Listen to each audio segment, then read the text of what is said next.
Good afternoon guys, welcome back to my channel Pinki. এখন কিন্তু বাজে হচ্ছে দুপুর 2:30 বেজে গেছে, আর আমাদের প্রচুর প্রচুর প্রচুর খিদে পাচ্ছে। মানে পেটে পুরো শুধু মানে ছুঁচো ডাকছে, এরম খিদেটা পাচ্ছে। রানী জুয়েলার্স থেকে বেরাবার পরেই সামনে পড়লো, ঠিক রানাঘাট স্টেশনের সামনেই একদম রানী জুয়েলার্স, মানে টলকিস, টলকিসের ওপরে যে সিনেমা হল, তার পাশেই কিন্তু এই রেস্টুরেন্ট। আর এটা পুরোটাই একটা চাইনিজ রেস্টুরেন্ট। আমরা ঢুকে গেলাম এই চাইনিজ রেস্টুরেন্টে। তো পায়েলকে বললাম কী খাবি, ও বললো তাহলে চাইনিজে যখন ঢুকেছি মিক্সড ফ্রাইড রাইস, আর আমরা কিন্তু খাবো চিকেন মাঞ্চুরিয়ান। তো তোমাদেরকে জাস্ট দেখিয়ে দেবো এই হোটেলের অ্যাম্বিয়েন্সটা, পুরোটাই চাইনিজ রেস্টুরেন্ট। আর সত্যি বলছি বন্ধুরা, প্রচণ্ড প্রকারে খিদে পেয়েছিল, আর কিন্তু আমাদের খাবার দাবারগুলো দারুণ ছিল। মিক্সড ফ্রাইড রাইসে মাটন, এরা কিন্তু মাটন, চিকেন, ডিম, চিংড়ি মাছটা ইউজ করে না, প্রনটা থাকে না, কিন্তু এর মধ্যে কিন্তু তোমরা মাটন, চিকেন, এগ সমস্ত কিছু ভেজিটেবলস কিন্তু পেয়ে যাবে। পায়েলেরও ভীষণ ভালো লেগেছিল, জাস্ট দারুণ ছিল। আমরা জাস্ট রেস্টুরেন্টের নিচটা ভাবলাম কীরকম কী হবে, কিন্তু আমরা যখন ওপরে উঠলাম ভাবলাম মানে খাবার দাবারটা তো দেখে বলতে হবে, শুধু তো অ্যাম্বিয়েন্সটা দেখলে হবে না, কিন্তু খাবার দাবার দারুণ ছিল।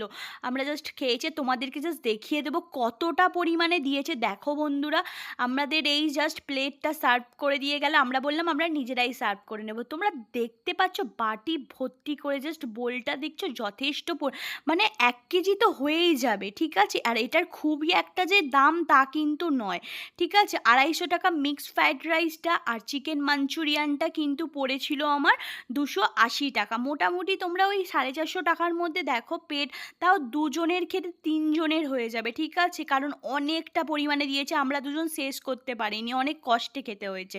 তো সত্যি কথা বলতে ভালো হয়েছিল। আর এই দেখতে পাচ্ছ ওপরে একদম মাটনে পুরো ভর্তি, ছোট ছোট মাটনের কিমা, মানে কিমাও নয়, মাটনকে কুচি কুচি করে কেটে দিয়েছে, তার সাথে কিমা দিয়েছে, অ্যান্ড তার সাথে কিন্তু চিকেন আছে, ডিম আছে, ঠিক আছে। এটা কিন্তু মিক্সড ফ্রাইড রাইস, আর তার সাথে কিন্তু চিকেন মাঞ্চুরিয়ান। কালারটা দেখে তোমরা বুঝতেই পারছো, জাস্ট দারুণ। তো যেরকম দেখতে সেরকম খেতেও। আমি যদি কোনো দিন রানাঘাটে আর যাই, আর অবশ্যই নিশ্চয়ই যাওয়া হবে, তো আমি কিন্তু আবারও এলে এখানে কিন্তু আমি ট্রাই করব অন্য কিছু। আমার এখানকার খাবার ভীষণ ভালো লেগেছে সত্যি কথা বলতে।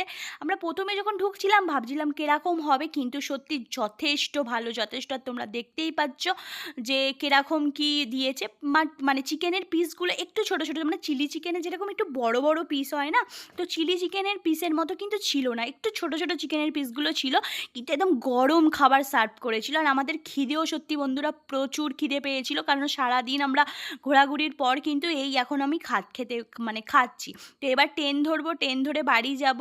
আর এই যে পায়েল তো নিজেই পুরো দারুণ ওর লেগেছে, ও তো বলেই দিল আমার হেব্বি লেগেছে দিদি। তো লাস্টে আমরা কোল্ড ড্রিঙ্কস খেয়ে নিলাম, একটুখানি গলাটা ভিজিয়ে নিলাম, কারণ এত গরম আর এত খিদে পেয়েছিল কি বলবো। জাস্ট একটা আমরা কোল্ড ড্রিঙ্কস অর্ডার করে নিয়েছিলাম, পায়েল তো আমার থেকেই একটুখানি খেয়ে নিল, একটুখানি শুধু আরাম হলো শরীরটা। খুব ভালো লাগলো, খুব ভালো লাগলো। ট্রেন ধরতে চলে এসেছি। চলো বন্ধুরা, ভালো থাকো, সুস্থ থাকো, নতুন ব্লগ নিয়ে আসছি। টাটা।